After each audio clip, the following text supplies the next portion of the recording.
New York City has always been a place where impossible ideas somehow become real.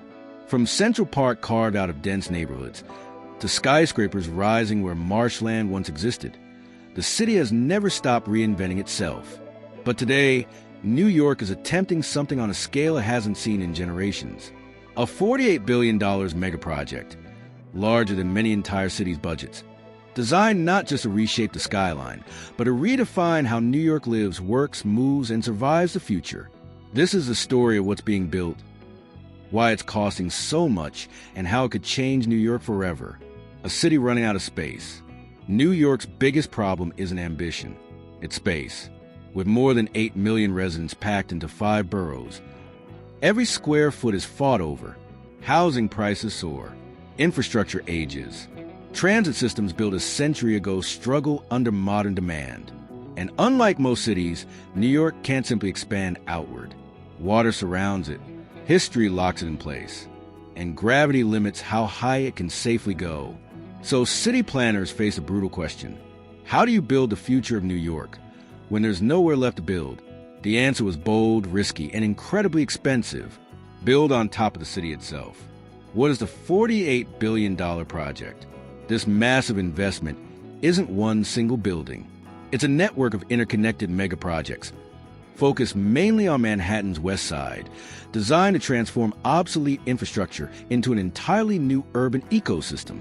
At its core, the project includes new transit hubs and expanded rail capacity, entire neighborhoods built over active rail yards, climate-resilient infrastructure to protect against rising seas, millions of square feet of commercial, residential, and public space, new parks, plazas, and pedestrian-first zones, long-term upgrades to power, water, and transportation systems. The goal isn't just growth, it's survival, building over live rail yards. One of the most shocking parts of this project is where it's being built. Instead of clearing land, engineers are constructing massive platforms over active train yards, where hundreds of trains move every single day. This requires steel frameworks weighing tens of thousands of tons, ventilation systems to handle heat and exhaust below, precision engineering so trains can run uninterrupted during construction. It's like building a city on a moving machine. Very few places on Earth have attempted anything like this at this scale, and none with New York's density. A new kind of neighborhood.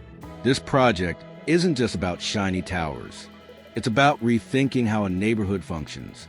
Instead of separating office districts, residential zones, and public areas, planners are blending them together vertically. Workspaces above transit hubs, homes above retail, parks floating over infrastructure. The idea is to reduce commute times, increase walkability, and make daily life less dependent on cars, something critical for a city already strained by traffic and pollution. In theory, residents could live, work, shop, relax, and commute without ever leaving a few city blocks. A vertical city within the city. Climate change forced this project. There's another reason this $48 billion investment became unavoidable. Climate change. Hurricane Sandy exposed just how vulnerable New York really is. Flooded tunnels, power outages, billions in damage. Large parts of Manhattan sit only a few feet above sea level. So this project integrates flood-resistant foundations, elevated infrastructure, advanced drainage systems, reinforced power and communication networks. This isn't optional anymore. Without upgrades like these, entire sections of the city could become unlivable within decades. In many ways, this project is New York buying time against the future.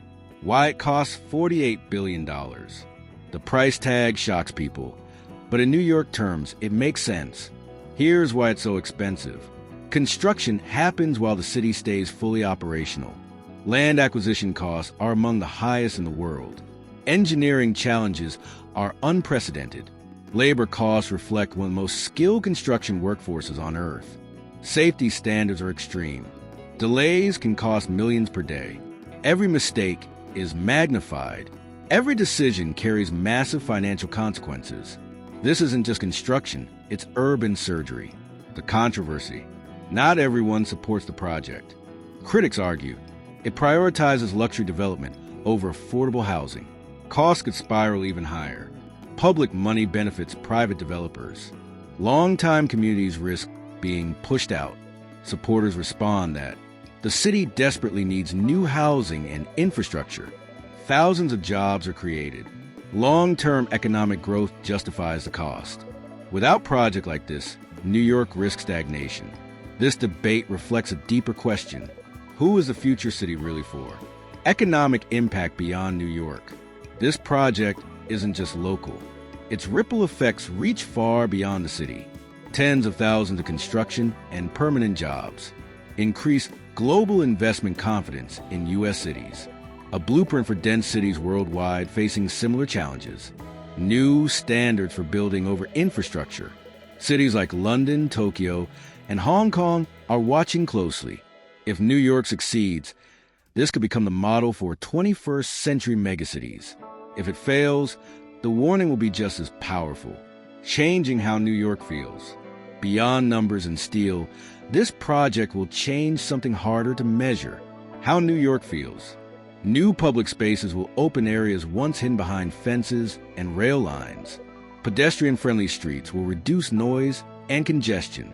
Modern transit hubs will reshape daily routines for hundreds of thousands of commuters. For many New Yorkers, the city they grew up will feel fundamentally different. And for the next generation, this will be New York. The biggest risk, the greatest risk isn't money. It's time. These projects span decades. Political leadership changes. Economic cycles crash. Public opinion shifts. What's visionary today could be controversial tomorrow. Yet New York has always been built by people willing to think far beyond their own lifetimes. The bridges, the subway, the skyline itself. This $48 billion project belongs to that same tradition, a city betting on its own future. At its core, this is a bet that New York will remain one of the world's most important cities, a bet that density can be reimagined rather than abandoned, a bet that investing in infrastructure is worth the cost. Whether this project becomes a triumph or a cautionary tale, one thing is certain: New York will never be the same again. If you enjoy deep dive documentaries like this, subscribe to Atlas Explained for more interesting videos from around the world, globe show in Europe, Africa. And if you want to know about any city or country, comment your name, tell us what you want to know, and where you're watching from.